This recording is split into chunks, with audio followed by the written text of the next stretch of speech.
अभी जो मैंने आपसे और मुझे लाइव देखने वालों से कहा, उसे लेकर आपके माता पिता, गार्जियंस, आपके टीचर्स ने कई बार आपसे बातें की होंगी कि आजकल के माहौल में किस तरह से आप लोगों को अपनी सुरक्षा को लेकर सजग और सतर्क रहना है। और अब मैं आपको एक ऐसे वुमेन्स स्पेशल हेल्पलाइन नंबर के बारे में बताने जा रहा हूं जिस पर आप 24 घंटे में कभी भी पुलिस को फोन करके अपनी परेशानी शेयर कर सकते हैं। और यह नंबर है 1800।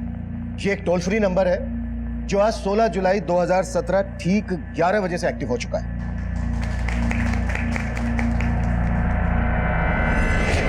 अगर आप किसी ऐसे रास्ते से गुजर रहे हैं जो आपको लगता है कि वो रास्ता सेफ नहीं है, जहां रोड साइड मजनुओं का जमघट है, या आप किसी भी मुसीबत की घड़ी में हैं, तो प्लीज आप तुरंत इस हेल्पलाइन नंबर पर कांटेक्ट कीजिए। आपका ये कॉल ऑटोमेटिकली पास के पुलिस स्टेशन और पेट्रोलिंग टीम को डाइवर्ट हो जाएगा और इस एरिया में इस नंबर पर आई शिकायतों को मैं खुद मॉनिटर करूंगा। मैं आप सभी को यह विश्वास दिलाना चाहता हूं कि जल्द से जल्द आप लोगों की सहायता की जाएगी, आपकी परेशानी दूर की जाएगी। अब मैं अपनी टीम के साथ इस नंबर का आपको डेमो देने जा रहा हूं। मान लो हमारी टीम की सदस्य उमा एक विक्टिम है, इस वक्त किसी मुसीबत में है और वो इस टोल फ्री नंबर पर कॉल करते हैं। Uma. Yes sir.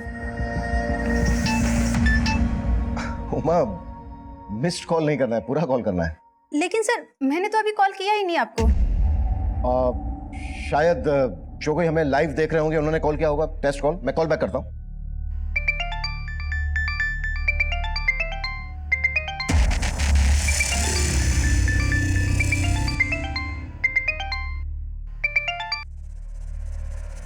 Hello. Hello, SP Abhimanyu Jindal बोल रहा हूं। क्या आप किसी परेशानी में हैं? फोन कट हो गया है, मैं दोबारा करता हूं।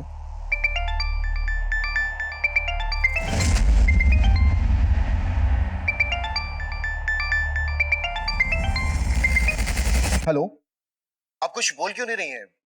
प्लीज बताइए, हम क्या मदद कर सकते हैं आपकी? देखिए, अगर आप कुछ हमें बताएंगी नहीं तो हम आपकी मदद कैसे करेंगे? प्लीज बोलिए। सर मैंने क्राइम किया। देखिए, ऐसा नहीं बोलते। प्लीज आप हमें बताइए कि इस वक्त आप कहां पर हैं, आपका नाम क्या है?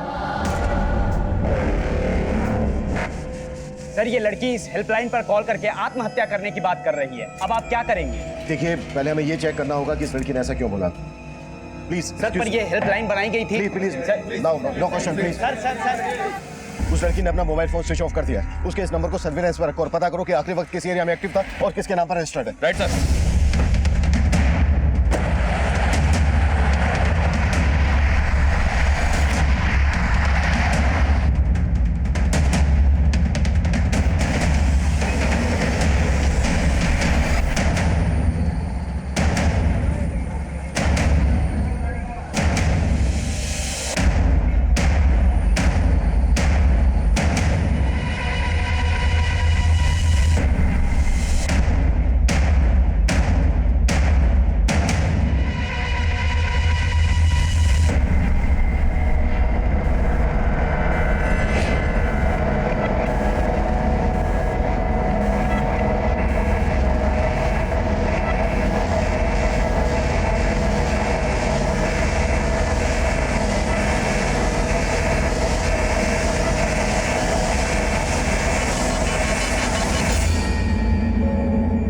खोलूं? हाँ दीदी खोल दो। ठीक है। मेरे को पता है पार्टी मेरे को सपोर्ट करती है, लेकिन भले ही मुझे टिकट दे दे, तुम बच्चे के लिए मेरे पास प्रीति क्या किया? कर दिया ना नुकसान। अम्मा क्यों मारा इसको? हमेशा मस्ती मस्ती मस्ती, बस मक्खी मस्ती करना है खाली। अम्मा बच्ची है वो, चलता है ये सब।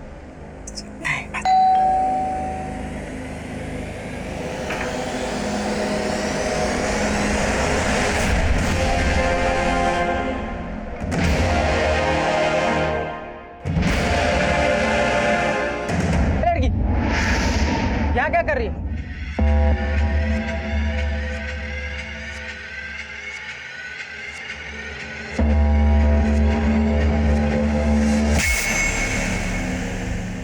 सर, उस लड़की ने जिस नंबर से कॉल किया था वो किसी मोहनलाल के नाम पे रजिस्टर्ड है, सैनिक विहार के एड्रेस पे। और जब उस नंबर से लास्ट कॉल किया गया तब वो नंदी नगर में एक्टिव था। तुरंत मोहनलाल के एड्रेस पे जाओ। हो सकता है लड़की मोहनलाल की कुछ लगती हो। इसका नाम पता करो, फोटो लो कैसे भी करके ये पता लगाओ कि नंदी नगर में ये लड़की इस वक्त कहां हो सकती है। हमारे लिए ये जानना बेहद जरूरी है कि इस लड़की ने ऐसा क्यों कहा, किसने कोई क्राइम किया है और ये सुसाइड करने वाली है।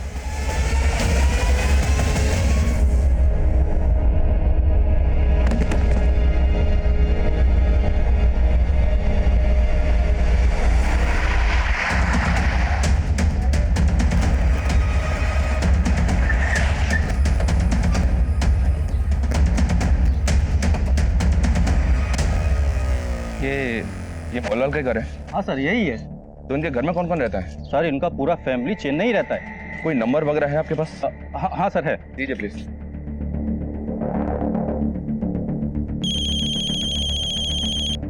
हेलो जी। आप मोहनलाल बोल रहे हैं? हाँ जी। देखिए, मैं कोमाची पुलिस स्टेशन से सब इंस्पेक्टर मनीष बोल रहा हूँ। अभी अभी एक लड़की ने आपके दूसरे नंबर से हमें कॉल किया था। मेरे नंबर से? 4440614006। नहीं, मेरे पास ऐसा कोई नंबर नहीं है जी। ये नंबर आपके सैनिक विहार पते पे रजिस्टर्ड है। 4 महीने पहले नंबर लिया था आपने। मेरे कुछ समझ में नहीं आ रहा है। हाँ, 6 महीने पहले मैं उधर गया था सर जी। एक रिश्तेदार का मैरिज अटेंड करने गया था। उधर मैंने एक दुकान से मोबाइल सिम खरीदा था सर। वो दुकानदार मेरे डॉक्यूमेंट से मिसयूज तो नहीं कर लिया? तो क्या आप हमें बता सकते हैं यहाँ से आपने किस दुकान से सिम लिया था?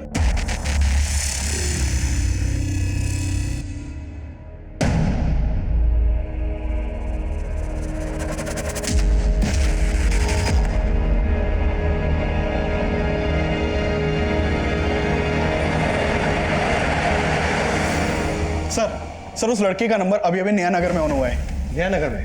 अभिषेक, पहले इस लड़की का फोन एक्टिव था नंदी नगर में और अब नया नगर में। नंदी नगर से नया नगर 10 किलोमीटर दूर है। बड़े लड़की ट्रेवल कर रही है। सर, लड़की जो नंबर यूज करी है वो किसी मोहनलाल के नाम पे है। ऐसे में हमें कैसे पता चलेगा ये लड़की है कौन? हमारे पास ना इसकी फोटो है ना कोई पहचान। हमें इसके बारे में कुछ मालूम ही नहीं है। Video call.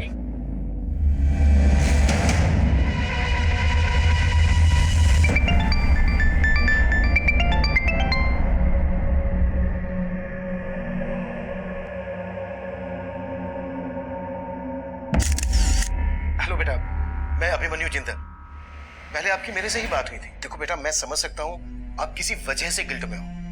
देखो बेटा, आप अभी बहुत छोटे हो सकता है आपसे कोई भूल हुई हो, लेकिन ऐसी कोई भूल नहीं है जो सुधारी ना जा सके। आप हमें खुल के बताइए, आपको क्या हेल्प चाहिए हमारी? नाम क्या है बेटा आपका? आपके पेरेंट्स कौन है? आप कहाँ रहती हैं? हम आपकी मदद जरूर करेंगे। नहीं, आप मेरी कोई मदद नहीं कर सकते। स्विच ऑफ कर दिया। अभिषेक, मुझे लग रहा है ये लड़की कुछ भी कर सकती है और हमें इसको ऐसा करने से रोकना होगा। इसका फोटो मैं तुम्हें सेंड कर रहा हूं। सभी सोशल साइट्स और न्यूज चैनल में ये फोटो सर्कुलेट करो। देखकर तो यही लग रहा था कि ये किसी बस में ट्रेवल कर रही है। नया नगर के पास में जो भी पेट्रोलिंग टीम है उसको इसका फोटो भेजो और इसे अपडेट करो। इस लड़की की उम्र 16 से 17 साल की होगी। मतलब ये जरूर किसी स्कूल या कॉलेज में जाती होगी। आसपास के जितने भी स्कूल कॉलेजेस हैं सब जगह पता करो। हो सकता है वहां से इसके घर वालों के बारे में हमें पता चल जाए। Quick sir.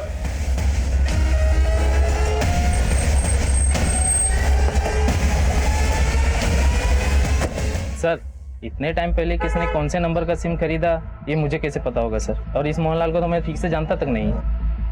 इस लड़की को जानते हो? शायद मोहनलाल के डॉक्यूमेंट पे इसे सिम दिया हो। नहीं सर, मैं इसे नहीं जानता। और सर, हम ऐसा काम नहीं करते। और 6 महीने पहले तक तो बिना डॉक्यूमेंट्स के भी सिम मिल जाया करते थे। शायद वहीं से लीक हुआ वो मोहनलाल का डॉक्यूमेंट्स। ये वही लड़की है जिसने पुलिस के हेल्पलाइन नंबर पर फोन करके ये बोला था कि उसने कोई क्राइम किया है और वो सुसाइड करने वाली है। आखिर क्या वजह रही होगी, इसका पता अभी तक पुलिस भी नहीं लगा पाई है।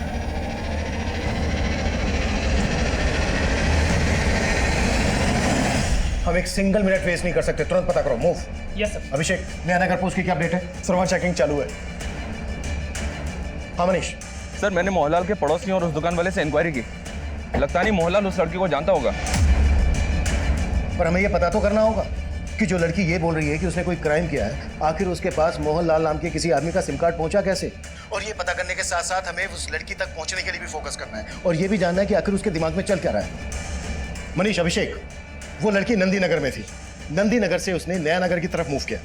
हो सकता है वो नया नगर से होते हुए विजयनगर की तरफ जा रही हो, या फिर विजयनगर पहुंचने से पहले ही आधे रास्ते से वो तिलक नगर होते हुए, नालगोंडा होते हुए नगरेला की तरफ जा रही हो। अभी मैंने जितने भी नाम दिए हैं इन सभी एरियाज में नाकाबंदी करवाओ और आने जाने वाली सभी बसेस की चेकिंग करवाओ। क्लियर है मनीष?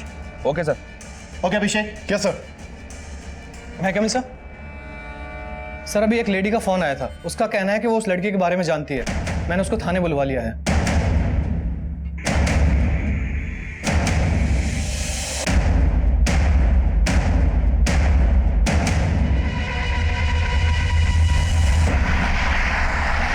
वो लड़की शायद इस वक्त नया नगर में एक बस में ट्रेवल कर रही है। इस रूट की सारी बसेस अच्छी तरह से चेक करो।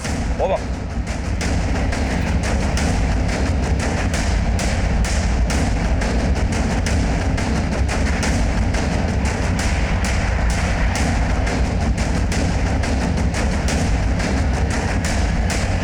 उस लड़की का नाम प्रीति है और वो हमारे स्कूल में पढ़ती है। उस स्कूल की मैं प्रिंसिपल हूँ। प्रीति? और ये प्रीति रहती कहाँ है? स्कूल के डेटाबेस से मैंने ये एड्रेस निकाला है। उसकी माँ का नाम रेवती नायर है और वो विडो है।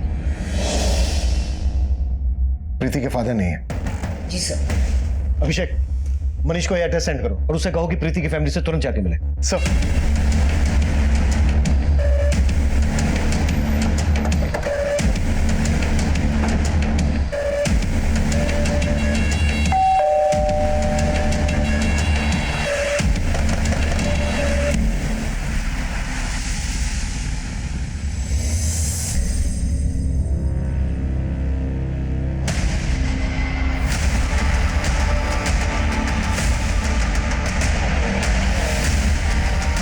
अंदर तो कोई नहीं है सर। किसी पड़ोसी को बुलाओ तुरंत। जी सर। ये तो रेवती है, प्रीति की माँ। प्रीति की माँ रेवती? यहाँ प्रीति और इनके अलावा और कौन कौन रहता है? रेवती के चाचा का घर है ये। पति की मौत के बाद रेवती अपने 2 बेटियों के साथ यहीं रहती हैं, प्रीति और दमयंती। इसके अलावा इनके चाचा के बहू बेटे और 2 पोते भी रहते थे। तो बाकी फैमिली कहाँ है? सर वो शादी में गए थे, मैंने देखा था।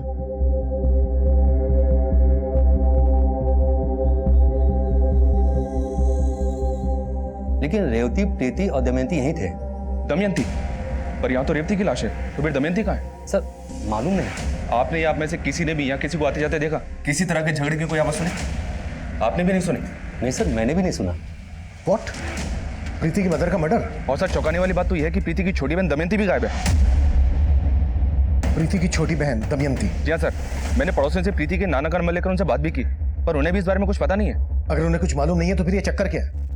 मेरी जब आखिरी बार प्रीति से बात हुई थी वीडियो कॉल पर, तब उसे देखकर ऐसा ही लगा था कि वो अकेली है। ऐसे लगा नहीं कि उसके साथ उसकी छोटी बहन दमयंती भी होगी। सर प्रीति बोल रही थी कि उसने कोई क्राइम किया है। कहीं ऐसा तो नहीं जिस क्राइम की प्रीति बात कर रही थी वो उसकी माँ का मर्डर तो नहीं? हो सकता है प्रीति ने ही अपनी माँ को मार दिया हो। अगर ऐसा है तो इट्स रियली वेरी सीरियस। और सबसे बड़ा सवाल, प्रीति आत्महत्या करने की बात कर रही थी तो उसकी छोटी बहन दमयंती कहाँ है? हमें इन सब की वजहों का पता लगाना होगा।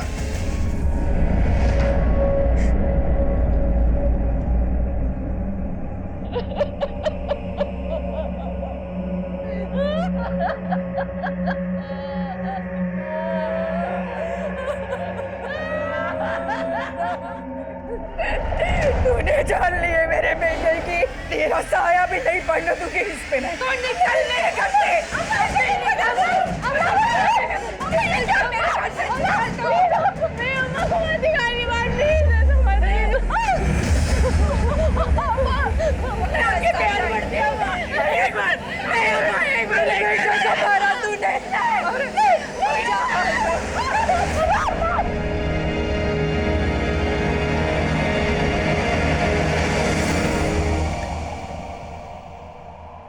चलो आ जाओ, जिसको जो नाश्ता पानी करना है कर लो, आ जाओ।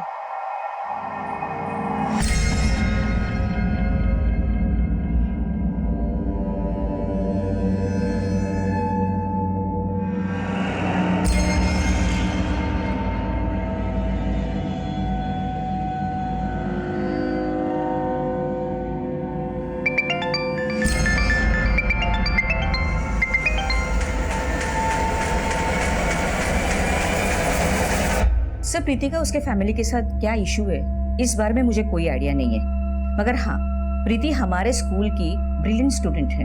वो पढ़ाई में भी काफी तेज है। लास्ट ईयर 10th में उसे 2nd रैंक मिला था और सरकार की तरफ से 10th बोर्ड के जितने भी टॉपर्स थे उन सभी को टैबलेट गिफ्ट में दिया गया था।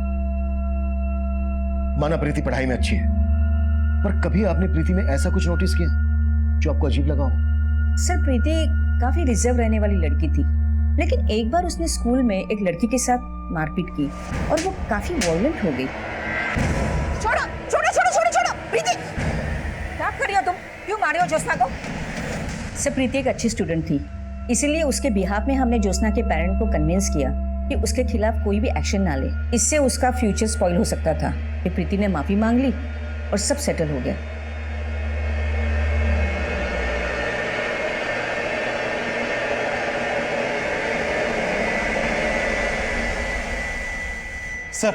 सर प्रीति का नंबर फिर से तिलक नगर में ऑन हुआ है।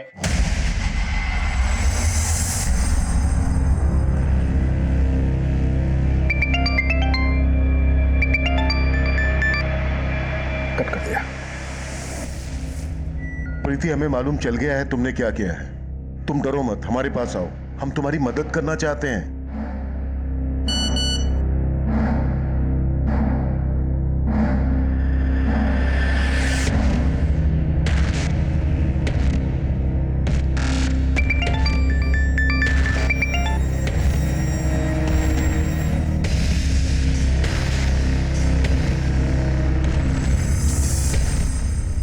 स्विच ऑफ कर दिया।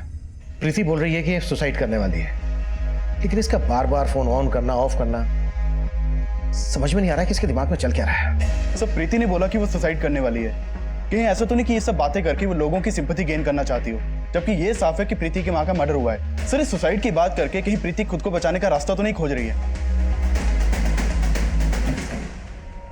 अम्मा अम्मा देखो आपकी पोती कैसे पूरी मीडिया को और पुलिस वालों को अपने इशारों पे नचा रही है।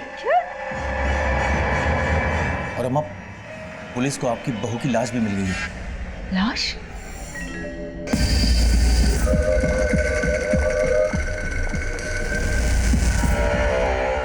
सर रेवती के पति की मौत करीब 1.5-2 साल पहले हो गई थी। प्रीति का उसकी माँ से किसी तरह का कोई झगड़ा? आए दिन का झगड़ा, क्योंकि ये प्रीति के सगे नाना थोड़ी थे, इसीलिए मामा मामी इन लोगों को अपना बोझ समझते थे। प्रीति के नाना सगे नहीं है मतलब? रेवती के माँ बाप तो काफी पहले ही गुजर गए थे और पति की मौत के बाद ससुराल वालों ने भी घर से बाहर निकाल दिया। और सर प्रीति के मामा मामी के बच्चों के साथ जब भी प्रीति का झगड़ा होता था, प्रीति की माँ बेचारी प्रीति को ही गलत ठहराती थी। विशाल, तूने मेरी बुक फाड़ दी। खबरदार, आज के बाद जो मेरी बुक फाड़ी। क्या चल रहा है यहाँ? मम्मी, प्रीति दीदी ने मुझे मारा। मैंने कितनी बार बोला तुम दोनों को इस लड़की से दूर रहा करो। क्या हो रहा है ये सब? आपकी नवासी ने मेरे बेटे को मारा। नाना, इन लोगों ने मेरी बुक फाड़ दी। फाड़ दी तो क्या हुआ? हमारे दिए पैसों से पढ़ती है और हमारे ही बच्चों पे रौब जताती है। देखा रेवती, इस लड़की के तेवर, अब बच्चों पे हाथ भी उठाती है। ये क्या है प्रीति? हाँ, जिनका दिया खाती है उन्हीं के साथ लड़ती है तू? अम्मा लेकिन चल चल चल।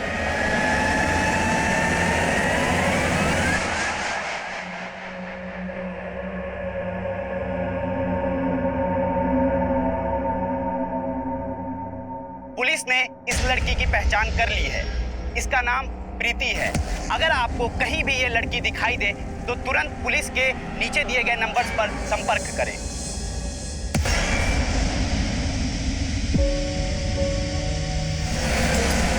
प्रीति के दिमाग में क्या चल रहा है ये पता लगाने के साथ साथ ये पता लगाना भी जरूरी है कि प्रीति अगर हमसे भाग रही है तो उसकी छोटी बहन दमयंती के गायब होने के पीछे क्या चक्कर है। प्रीति का फोन इस बार नया नगर से ट्रेवल करके तिलक नगर में ऑन हुआ है। इसका मतलब यह है कि प्रीति नागरेगा की तरफ ट्रेवलिंग कर रही है। सभी पेट्रोलिंग टीम को अपडेट करो और प्रीति के स्कूलमेट से भी मिलो, उनसे शायद हमें कोई लीड मिल सकती है।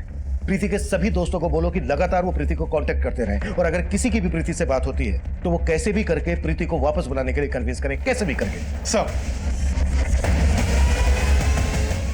ये सब देख के हमने प्रीति को कई दफा फोन लगाया था, लेकिन उसका फोन स्विच ऑफ आ रहा था। किस नंबर पे फोन लगा रहे थे आप? सर 444-061-461। लेकिन ये नंबर तो किसी मोहनलाल के नाम पे रजिस्टर्ड है। ये मोहनलाल आपका और प्रीति का लगता क्या है जो प्रीति उसके नाम का नंबर यूज कर रही है? मोहनलाल? सर हम ऐसे किसी आदमी को नहीं जानते और हमें नहीं पता कि प्रीति का नंबर किसी मोहनलाल के नाम पे है। तो फिर आप लोग जानते क्या है? देखिए सर, प्रीति क्या करती थी क्या नहीं करती थी वो हमें कुछ नहीं बताती थी। बल्कि रेवती दीदी तो खुद उससे तंग आ गई थी। बहुत हाथ उठने लगा है तेरा। क्यों मारा तुमने विशाल को? अम्मा गलती उन लोगों की थी और आप मुझे बोल रही हो। आप माँ हो या दुश्मन? दुनिया लड़की की दुश्मन ना बन जाए इसलिए एक माँ को अपनी बेटी की दुश्मन बनना पड़ता है। तुम जब मेरी तरह दो दो बेटियों की माँ बनोगी ना तब तुम्हें पता चलेगा। हम यहाँ रहते हैं और यहाँ कहीं खाते हैं। रहने दो अम्मा, आपको ना मेरी पड़ी ही नहीं है और मैं ये आजमा के भी देख चुकी हूँ। शायद दादी सही कहती थी, आप मेरी ही नहीं अप्पा की भी दुश्मन थी। सर प्रीति के तेवर बिल्कुल उसकी दादी के जैसे होते जा रहे थे। तो आप कहना चाहती हैं कि प्रीति वाकई में अपनी माँ का मर्डर करके भाग गई? नहीं नहीं सर, ऐसा नहीं हो सकता। जगन्नाथ जी, तो फिर हमें फोन पे वो आत्महत्या करने की बात क्यों बोल रही थी? और ये दमयंती कहाँ है? सर हमें उसका अंदाजा नहीं है सर। सर ये सब देख के मुझे तो रेवती के ससुराल वालों पर शक हो रहा है। कैसा शक? सर रेवती की सास और देवर अच्छे लोग नहीं है। उन्होंने पहले रेवती पर प्रीति के आपा के मर्डर का इल्जाम भी लगाया था। What? प्रीति के आपा का मर्डर? सर वो झूठा इल्जाम था। बाद में ये सब बात साफ हो गई थी कि दामाद जी की मौत हार्ट अटैक की वजह से हुई है।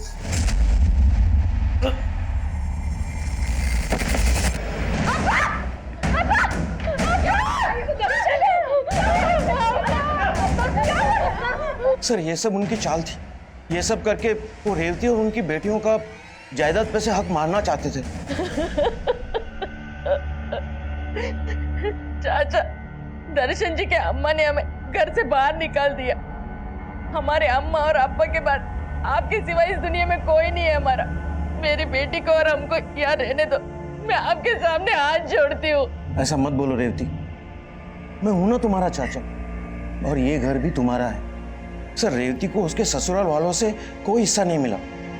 अब रेवती के सब्र का बांध टूट रहा था। वो उनके खिलाफ कोर्ट में जाने का सोच भी रही थी और जब रेवती और उसकी बेटियां घर में अकेली थी तो ये सब हो गया। सर मुझे तो उसके ससुराल वालों पे डाउट है सर।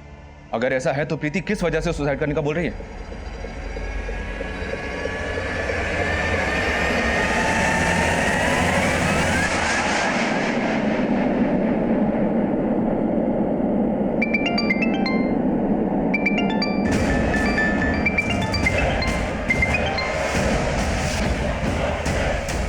प्रीति अपने फादर के क्लोज होगी। प्रीति के फादर की मौत संदिग्ध परिस्थितियों में हुई थी।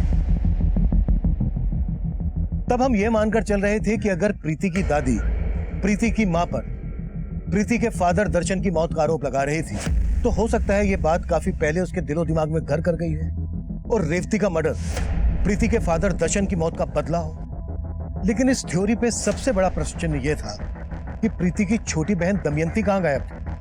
इसलिए हम एक दूसरी थ्योरी बना रहे थे और वो ये कि शायद प्रीति का हमें फोन करना, सुसाइड करने की बात करना किसी की कहीं कोई चाल तो नहीं है। शायद दमयंती को किसी ने अगवा करके प्रीति को ये सब करने के लिए, बोलने के लिए मजबूर किया हो। इस थ्योरी को लेकर प्रीति की दादी और चाचा हमारी रडार पर थे। सुबह 11 बजे हमें प्रीति का कॉल आया था। उसके बाद 4 घंटे बीत चुके थे और प्रीति हमें हमसे काफी दूर नजर आ रही थी। इसी बीच प्रीति की एक स्कूल फ्रेंड का बयान सामने आया और उसका वो बयान इस केस को एक नया एंगल दे रहा था। सर ये प्रीति की अच्छी दोस्त है, ये नैनिका। आप इसके साथ बात कर सकते हैं। हाँ सर, मैं प्रीति को बहुत अच्छे से जानती हूँ और आई डोंट बिलीव कि प्रीति अपनी मदर के साथ ऐसा कुछ कर सकती है। वो अपनी माँ के बारे में कभी कुछ गलत नहीं सुन सकती थी सर।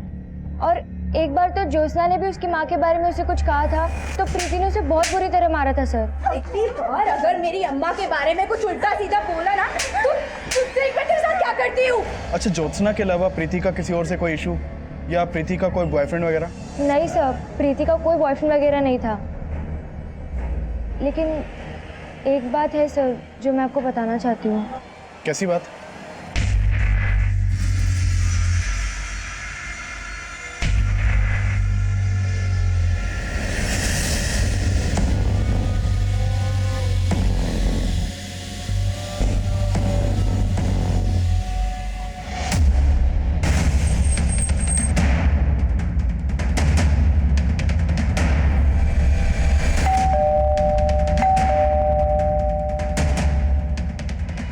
रुक्मणी जी घर पे हैं क्या? जी हाँ सर, मेरे बेटे को हार्ट अटैक जरूर आया था, लेकिन हार्ट अटैक दिलवाया भी जा सकता है। मेरे को लगा रेवती ने ही खाने में कुछ मिला के दर्शन को दे दिया होगा सर। लेकिन ऐसा कुछ भी साबित नहीं हुआ था। और रेवती को घर से निकाल के उसे अपनी प्रॉपर्टी से बेदखल ही नहीं किया, बल्कि आपकी बातों का उसके दिलो दिमाग पे ऐसा असर हुआ कि वो भी अपनी माँ पे शक करने लगी। हो सकता है कि आपने उसे बरगलाया हो सकता है कि आप लोगों का भी रेवती के मर्डर में हाथ हो। अब ये क्या बोल रहे हैं सर? अरे प्रीति खुद बोल रही है कि ये क्राइम उसने किया है और इसी वजह से वो सुसाइड करने वाली है। हाँ सर, आप उल्टा हम पे आरोप लगा रहे हैं। प्रीति को छोड़ और चुपचाप ये बता, दमयंती को कहाँ गायब कर दिया? हाँ, आप ऐसे ही हम पे शक नहीं कर सकते हैं। और रही बात रेवती भाभी के हिस्से की, तो आपको एक बात साफ कर दूं, दर्शन अन्ना ने अपनी मौत के पहले ये घर तक गिरवी रख छोड़ा था। चुनाव लड़ने का शौक था उनको और एमएलए की टिकट की लालच में सर उन्होंने लाखों रुपए बाहर से उधार लेकर पार्टी को दान दे दिया था। लेकिन सर उसके पहले उनकी मौत हो गई और रेवती भाभी को देने के लिए कुछ नहीं था उनके पास। और दर्शन अन्ना अपना तो क्या सर, मेरे हिस्से तक का पैसा डुबो बैठे हैं। और सर आपको तो पता कि पार्टी वाले किसी का पैसा लेने के बाद वापस तो करते नहीं है। ये एमएलए का टिकट कौन सी पार्टी दे रही थी उन्हें? सुन, प्रीति का बाप मेरी पार्टी का कार्यकर्ता था। मैं किसी भी हाल में फंसना नहीं मांगता है। कुछ भी हो जाए, इस सब का मेरी पार्टी की छवि पर कोई बुरा असर नहीं होना मांगता है।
प्रीति की जिंदगी में एक नहीं कई रहस्य हैं और प्रीति की इस दोस्त नैनिका ने भी ये चौंका देने वाला बयान दिया है। एक बात है सर जो मैं आपको बताना चाहती हूँ। अगर नैनिका के इस बयान में सच्चाई है तो ये इस केस का सबसे चौंका देने वाला एंगल है।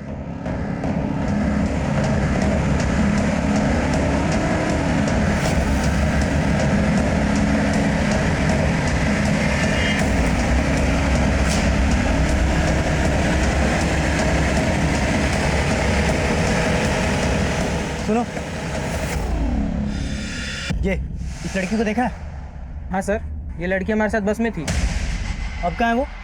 सर उसने नारेकल का टिकट लिया था, लेकिन बस थोड़ी देर के लिए तिलक नगर में रुकी थी और वो लड़की वहीं पर उतर गई थी और फिर वापस चढ़ी नहीं।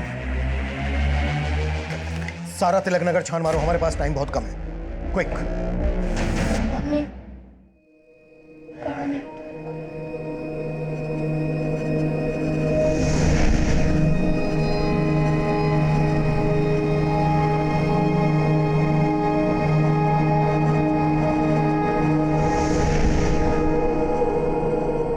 सर ये सरासर झूठ है।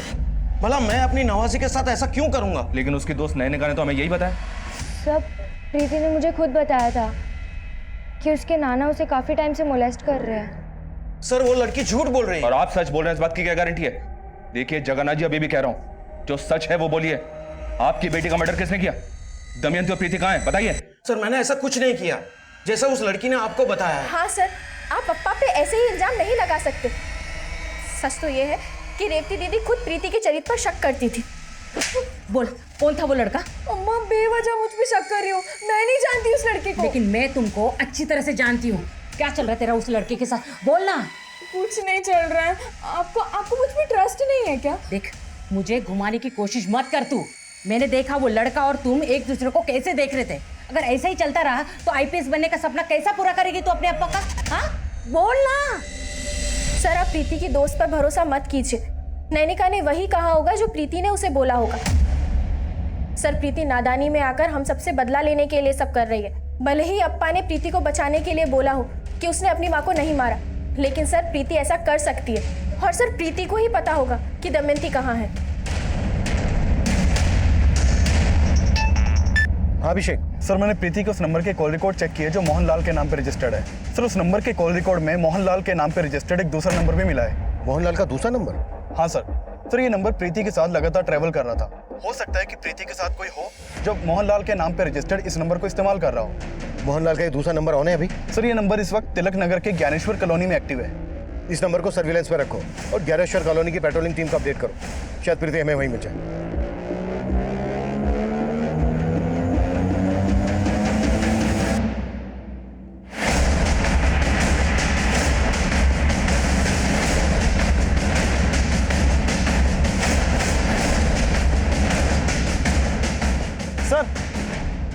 सर इस बिल्डिंग में गई थी।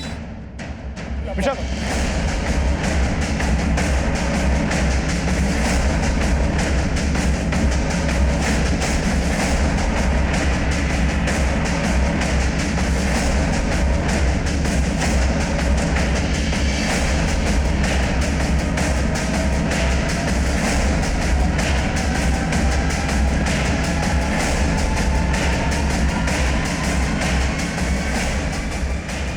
सर ये देखिए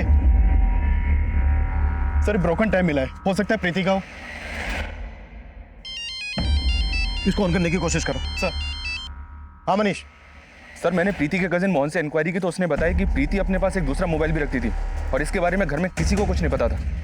नहीं अंकल, लेकिन प्रीति दीदी बहुत अच्छी हैं। वो मुझसे सारे सीक्रेट शेयर करती हैं। सीक्रेट्स? अच्छा बेटा, कैसे सीक्रेट्स? हमको भी बताओ। अंकल प्रीति दीदी के पास एक और फोन है। देखो मैं अभी तुमसे बात नहीं कर सकती क्योंकि मैं घर पर हूँ। दीदी मैं बात नहीं। दीदी आपके पास दो फोन है? ये लो, तुम ना टैब से खेलो, ठीक है? पर तुम प्रॉमिस करो कि ये बात तुम किसी को नहीं बताओगे। ठीक है, नहीं बताऊंगा। जाओ। मोहनलाल के नाम पर रजिस्टर्ड पहला नंबर जो प्रीति यूज कर रही है, उस नंबर के साथ साथ मोहनलाल के नाम पर रजिस्टर्ड दूसरा नंबर भी ट्रेवल कर रहा है। इसका मतलब ये हुआ कि मोहनलाल के नाम पर रजिस्टर्ड दोनों नंबर प्रीति ही यूज कर रही है। लेकिन सर ये मोहनलाल तो चेन्नई में है, कंफर्म किया मैंने। वही तो, और मोहनलाल के नाम पर रजिस्टर्ड दोनों नंबर यहाँ पर प्रीति यूज कर रही है। कहानी को समझ में नहीं आ रही है। सर टैब प्रीति का ही और इसमें कुछ वीडियोस भी हैं। मनीष बाद में बात करता हूँ।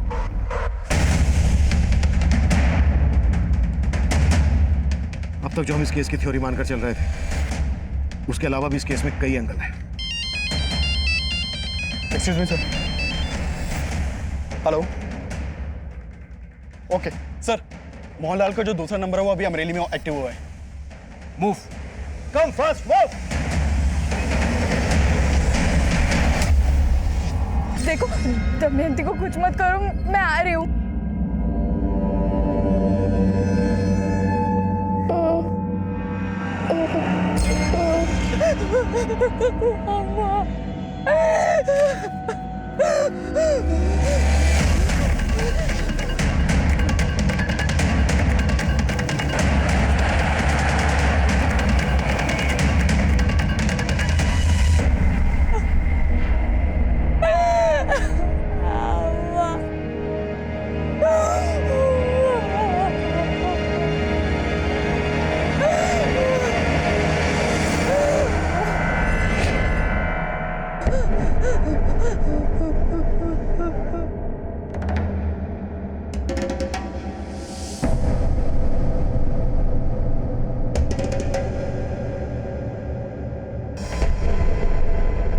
सर नंबर यहीं के एक्टिव दिखा रहा है। सर इसी बिल्डिंग में, मतलब प्रीति इसी बिल्डिंग में है। हमें सब कुछ बहुत ध्यान से करना होगा ताकि प्रीति अपने आप को कोई नुकसान न पहुंचा सके। हमारी छोटी सी लापरवाही प्रीति की जान ले सकती है। कमल, एक छोटी टीम के साथ यहाँ पर तैयार रहो। सर। अभिषेक मेरे साथ आओ।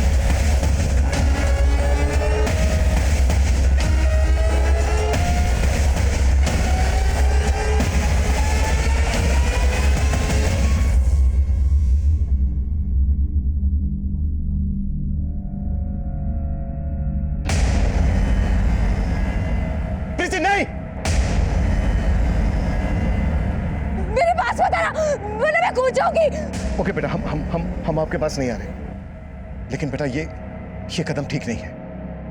देखो, हमें पता चल गया है आपके साथ क्या हुआ है। नहीं सर, आप कुछ नहीं जानते और अब आप मुझे नहीं बचा सकते। अगर आप कुछ कर सकते हैं तो मेरी बहन दमयंती को बचा लीजिए सर। हम आपकी बहन दमयंती को बचा लेंगे, कुछ नहीं होगा उसे, आई प्रॉमिस यू। लेकिन बेटा ये नहीं बस आप मेरी बहन दमयंती को बचा लीजिए सर।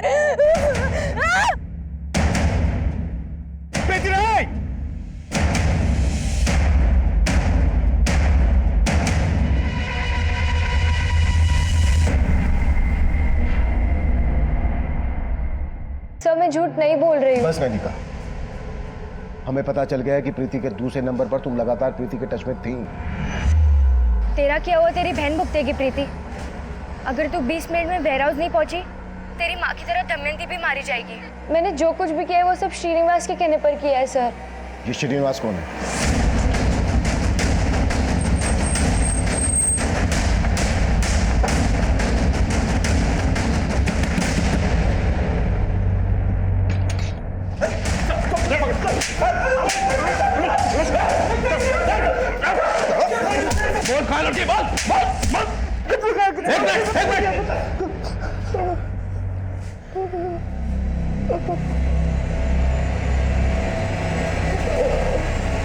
सर, लड़कों के पास से नैनिका का भी वैसा ही वीडियो मिला है जैसा वीडियो में प्रीति के टैब में मिला था। मतलब नैनिका सच बोल रही है? सर वो लड़के मुझे भी ब्लैकमेल करते थे, इसलिए मुझे वो सब करना पड़ा जो उन्होंने मुझसे कहा था। और सर सिर्फ इतना ही नहीं, उन लड़कों के मोबाइल, लैपटॉप और पेन ड्राइव्स में नैनिका और प्रीति जैसी कई और भी लड़कियों के फोन वीडियोस हैं। मुझे लग रहा है ये एक बहुत बड़ा नक्सस है। इसके लिए हमें प्रीति का भी बयान लेना होगा। कैसी है वो? प्रीति नहीं! फिलहाल वो ठीक है सर। दीदी, दमयंती!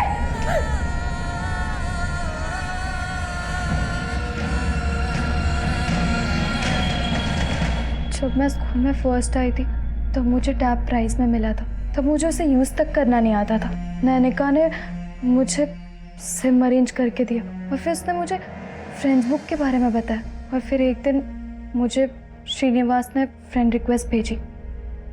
फिर हम फ्रेंड्स बुक पर चैटिंग करने लगे। प्रीति मुझे अपना सच्चा दोस्त समझने लगी थी और एक दिन मैंने उसे कॉल किया और मिलने के लिए बुलाया। फिर मैं अपने दोस्तों को लेकर उसका रेप किया सर। उन्होंने मेरा रेप ही नहीं किया बल्कि वीडियो भी बनाया। उन्होंने मुझे धमकी दी थी, अगर मैंने ये बात किसी को बताई तो वो मेरा वीडियो वायरल कर देंगे। उन्होंने मुझे मजबूर कर दिया। आज इनके साथ सोना तेरे को। उनसे डर के मैं रोजाना इसके बदले वो इनसे पैसे लेते। इतना सब कुछ हुआ तुम्हारे साथ, तुमने ये बात अपनी फैमिली को क्यों नहीं बताई? उनको बताने का क्या फायदा था सर? वो तो पहले से ही। ये छोड़िए मुझे।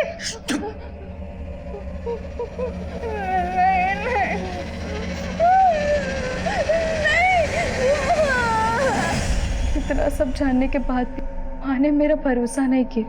प्रीति, तुमने हमसे ये क्यों कहा कि तुमने कोई क्राइम किया है? मेरा क्राइम यही है कि मैंने उन लड़कों के कहने पर गलत काम किया। तुमने क्राइम नहीं किया, क्राइम तो उन लोगों ने किया है। प्रीति की माँ को तुम लोगों ने मारा था ना? हाँ सर। जब हमने देखा कि प्रीति सुसाइड की बात कर रही है तो हम सब डर गए थे। हमें लगा अगर आप उस तक पहुंच गए तो हम सब मर जाएंगे, इसलिए सर हम प्रीति को ब्लैकमेल करने के लिए उसके घर गए। कहाँ तेरी बेटी? हाँ, कहाँ है? मरना चाहती है वो? अयो! इससे पहले तू मरे। पकड़ा उसको! पकड़ा इसे! पकड़ा!